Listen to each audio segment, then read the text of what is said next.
Well, hello, this is Brett with Team Ironclad Landscape Management. We are sitting out here in Deltona on the property. It's one of the new trucks that we've got going out with the new logos. We'll zoom up on that. Kind of proud of that one. Yeah, it's looking good. This is Mr. Sean's truck, old 76.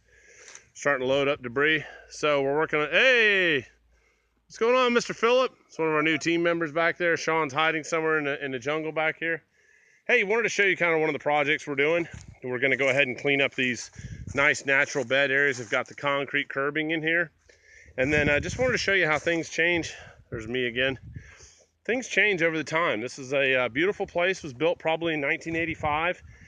And over time, we've done a couple different things. But back in the 80s and 90s, remember we did landscape timbers. Even though they're pressure treated, here's what happens. You have termite damage in there, and so you have what they call WDO, wood destroying organisms. See how they become all hollowed out, and the termites have actually chewed it to pieces. You can see that that's termites. They suck all the stuff right out of it. You really don't want that around your house. So we're completely eradicating it out of this property. And the guys are just taking a quick break. We've been working kind of hard since we got here this morning. First of the trees that we limbed up was a camphor tree, beautiful tree. Remember I talked about before in the 1800s, Kodak Eastman brought these over. Camphor, one of the first things that was used to develop film. Got a beautiful Lagerstrom indica, crepe myrtle that's sitting over here. In fact, that's a Boschem pink. Gorgeous, gorgeous canopy on that one. Behind there, we have a Southern Charm magnolia. That one's a really nice one. It's probably about a 65-foot specimen. We have some thundering live oaks in the front yard. We have a assortment of Laura Petalum ruby Schniss that are scattered underneath there for a nice canopy. Some very, very nice Drake elm out in the front. And then, of course, our pygmy date palms. Those are probably a 10-foot tall version. Here's a bougainvillea we cut down. This was a really big one over here. So we're going to clean this one up and actually get it so it's a little bit more contained. And then we're Mr. Sean. Hey, Mr. Sean. He's getting a little Gatorade. Definitely, guys, remember to hydrate out here. It's really, really hot.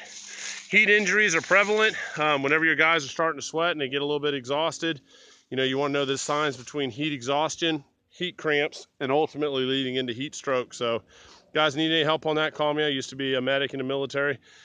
He's standing on a path where we've got what used to be gravel, and then basically the leaves are so heavy underneath this dense canopy that we've kind of clogged out the system. So what it was originally designed for is not really being used right now. So we're going to clean that out at some point for the client.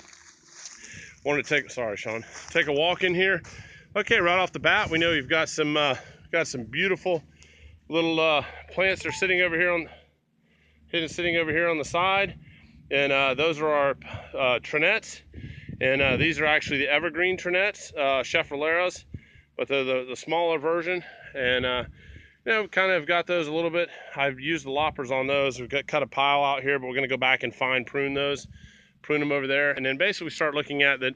Here's a pygmy date palm section that we trimmed up. And I kind of wanted to take your attention to this real quick. The other day we mentioned that when we trim into Florida, we want to get the palm trees. We're basically cutting up inside the canopy, which would be the heart of the palm tree. We want to make sure that we get the seed pods out. They're usually sitting in here. Clean those really well. And then one of the things that the guys usually forget, do not leave the fronds where they're hanging offside. Usually I just came back and corrected this one. In fact, you can see all the little ones are laying on the ground. You want this to be sheared really nice and tight, have a nice clean look to it. And then when you step back, you've just got a nice clean presentation. So that's your pygmy date palm, and that's a perfect example of how one is in your landscape. So then we have over here, Texas bottle brush. We're gonna cut that down onto the area. You see that we haven't finished pruning all of that yet. We've got the plum in here. We've got another camphor tree that we've limbed up. We've got a beautiful assortment of jasmine back in the back, Confederate jasmine and some star jasmine. We're going to prune all that back over there. Got a nice assortment over here. Basically, if you can look back behind me, we're taking all the ties out. We're taking all the concrete out. What we're going to do is, this was laid out in a really nice square geometrical pattern. If you can look, everything was squared, had a few little round things. We're going to go ahead and disrupt this. We're going to throw it in the mixer, and we're going to create some beautiful flowing beds. We're going to actually move to a Bahia type turf grass in here, Argentine or maybe a Pensacola. And then what we're going to do is create new pleasing bed lines. You can see all the stuff over here that's overgrown. Got another great crepe myrtle that's in here. We've got some gardenias. We've got a lemon radican gardenias, both sides. Got a little bit of a lantana that's creeping out over there. Another one of our beautiful camphor trees over here. Got a fruit tree.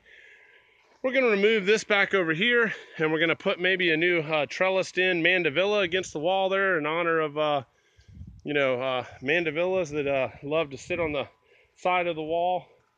And in fact, this is a special property that we're doing. This client has been very nice to tell me that she had a long time husband just pass away, and we're really, touched by the story. We want to come in here. He did a beautiful thing, and in fact, I want to put on a public record, this is probably the nicest irrigation system I've ever seen in my career. Most of y'all know me. I worked up to 16-inch main lines at Disney. This is the most competent, beautiful irrigation system I've ever seen. The gentleman put it in himself, 9-zone system. Kudos to him. He did a great job. You can see over here, this is kind of our before videos. As we're doing the demolition, we've got some large ligustrum privets in here. We're going to prune all this up, and of course, we'll always get this work done and show you another video.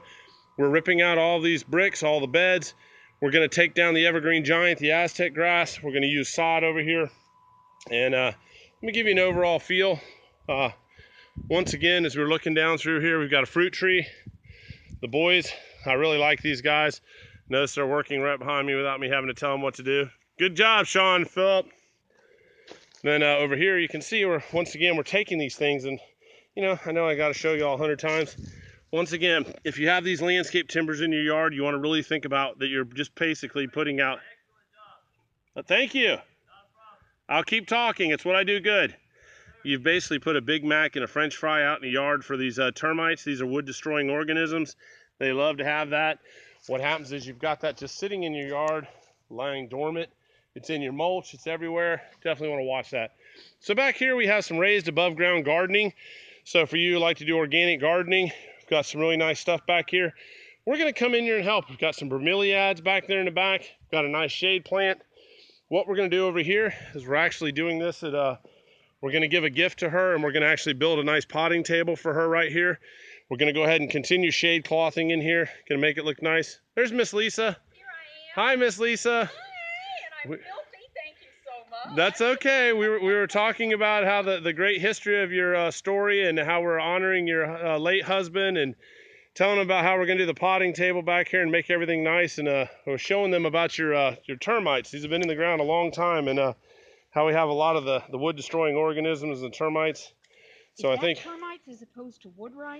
Yep. Wood rot, I should say. Yep. They were chewing on it. So Well, yes, ma'am. So we're going to get this place cleaned up, and Miss Lisa's going to be thrilled when we do our next walkthrough, and we'll catch you on the next video. God bless.